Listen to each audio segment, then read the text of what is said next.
inspirasi sabda bagi keluarga. Komisi Keluarga Keuskupan Agung Medan. Hari ini tanggal 8 Agustus 2023. Tema permenungan kita adalah mengasah hati nurani.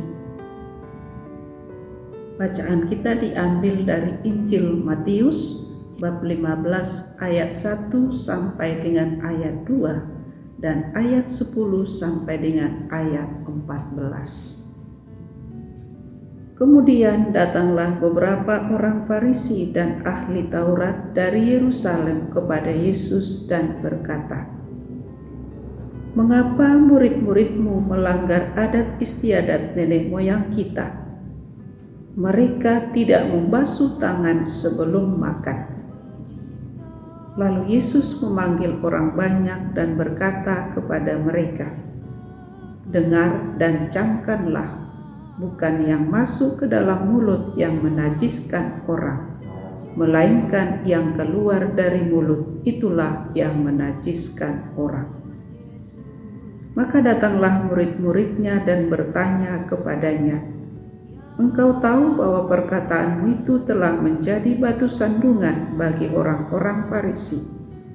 Jawab Yesus, "Setiap tanaman yang tidak ditanam oleh Bapa-Ku yang di surga akan dicabut dengan akar-akarnya.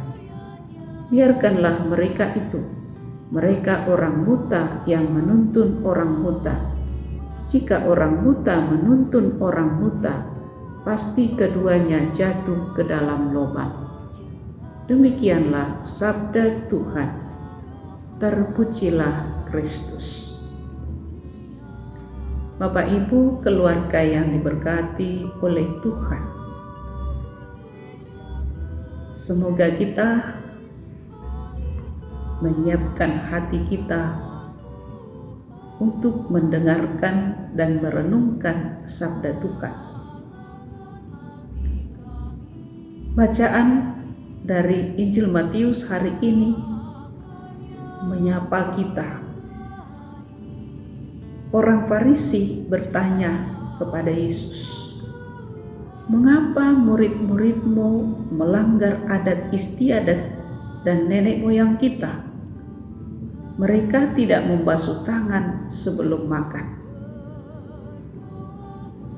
Mereka gusar melihat sikap murid-murid Yesus karena mereka yakin menjamin keselamatan ketika taat pada hukum Taurat secara lahiriah. Dengan pertanyaan ini, Yesus menyampaikan kepada orang banyak, bukan yang masuk ke dalam mulut yang menajiskan, melainkan yang keluar dari mulut yang menajiskan orang. Yang perlu kita dalami adalah, untuk apa kita sibuk mengurusi orang membasuh tangan sebelum makan? Lebih baik kita mengurusi diri kita masing-masing. Apakah kita dalam hidup sehari-hari bersikap atau berbuat jahat pada orang lain? Misalnya bergosip, berdusta, serta menjelek-jelekkan orang lain. Itu adalah perbuatan yang merusak kehidupan bersama. Itulah yang menajiskan. Bapak Ibu, keluarga yang diberkati oleh Tuhan, tindakan lahiriah bukanlah yang utama. Yang utama adalah hati kita. Karena itu Yesus menegur orang Farisi yang mengutamakan aspek lahiriah. Oleh karena itu, saya mengajak kita sekalian, mari kita mengasah hati nurani kita, akal budi kita, agar selaras dengan kehendak Tuhan. Mari kita selaraskan tindakan lahiriah kita dengan hati nurani kita. Kita ungkapkan dengan kebijaksanaan dengan penuh cinta, pengharapan, dan pengampunan.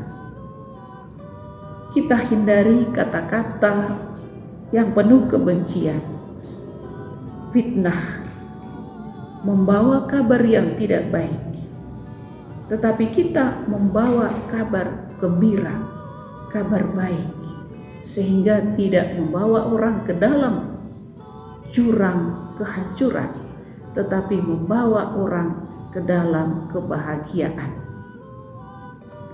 Semoga hati kudus Yesus semakin memenuhi, merajai hati kita, sehingga kita benar-benar punya hati yang penuh kedamaian. Selamat merenungkan, Tuhan memberkati.